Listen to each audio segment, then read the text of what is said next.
Hello and welcome to Cooking with Elliot. Today we're going to try and make chicken wraps. First thing we need, after washing our hands and making sure everything's clean, is ingredients. First of which, and most important of which, are wraps themselves. Hello, I am a wrap. Now we need 1 pepper, 2 tomatoes, some chilies, some garlic, salad,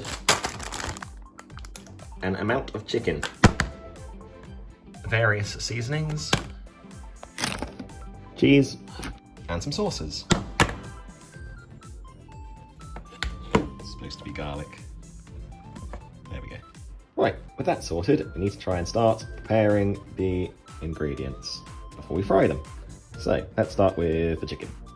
Naturally, you won't want to do this if you're making vegetarian wraps, unless you're using vegetarian chicken, I guess. I'm going to stop talking now and start cooking.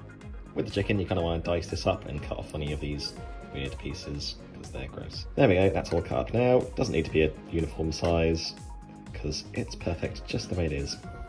Aren't you, chicken? Aren't you? The next bit you want to do is to cut up the pepper. I find the best way to do this is to cut around the top first, like so. Then cut along these ridges. And then you get to just take apart like that. Ta-da! Get rid of the central seed bit. We don't like it. It's too seedy for us. Now I'm going to cut these bits into strips. Like so. Tomato time! Right, we want to dice these up now. It's a lot easier to do when one hand isn't holding a camera. With the tomatoes done, we now want to move on to the chilies. We'll take off these bad boys on the end and then slice them up super nice. Boop, boop, boop, boop, boop, boop. So with the chilies done, last thing I want to cut at this stage is the garlic, which is here. Now, I don't mind how much garlic you want. Normally I use it to even out the amount of chili. So, I'm going to use this much amount of garlic, although, let's be honest, more garlic's more good, because garlic's amazing. So yeah, let's cut up. Let's cut that. Come on, let's go. Let's go. Let's cut up the garlic. Let's cut that garlic up. Always make sure you peel your garlic before cutting up, because we're going to cut it pretty small. We don't want any weird fibres on it. Garlic! There we go. It doesn't need to be super fine, because we're going to be frying this in a bit, so it'll go nice and soft regardless. But yeah, that's what we want.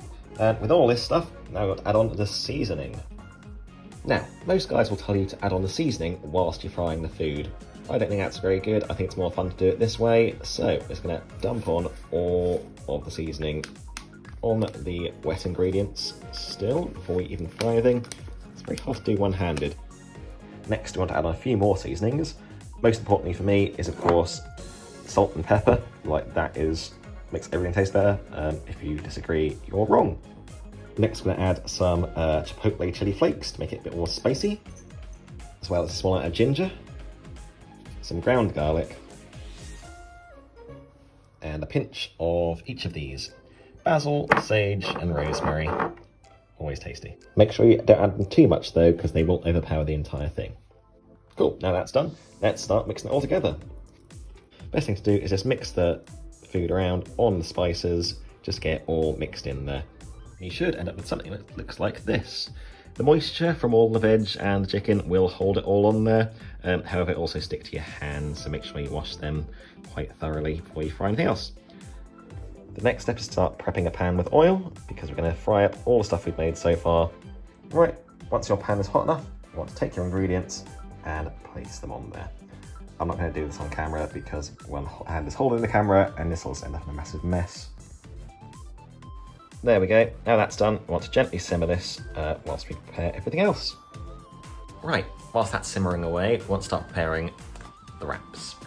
Now, if you've got a microwave, this is super simple. Just place the wraps in the microwave for about 30 seconds, warms them up really nicely. I, however, don't actually own a microwave because I live in a tiny box room.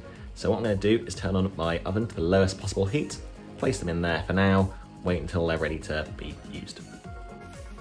Make sure you gently stir the food to make sure it doesn't stick to the pan as well, because that can be very annoying. Whilst your food is gently simmering away, it might be good to enjoy some of the finer things in life, such as lager, or this really creepy mask. Speaking of creepy masks, it's sometimes good to make sure your face is protected from all of the oil being burst out from this thing. So make sure you get one of these. Now we're going to start constructing our wrap. So, start with the base, then we're going to add on our hot ingredients. Now we're going to add on our cold ingredients, so that'll be your cheese and your salad. There we go, looking lovely. Finally, we want to add on our sauces. Generally for this, I recommend hot sauce and garlic mayo. The reason hot sauce is to spice it up a bit if you want a bit spicier.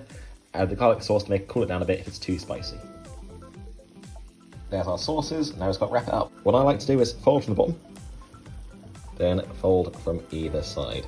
Like I said, it's a lot easier if one hand isn't holding a camera. And with that, you have one spicy chicken wrap. Looks tasty, certainly is. I'm gonna eat mine now.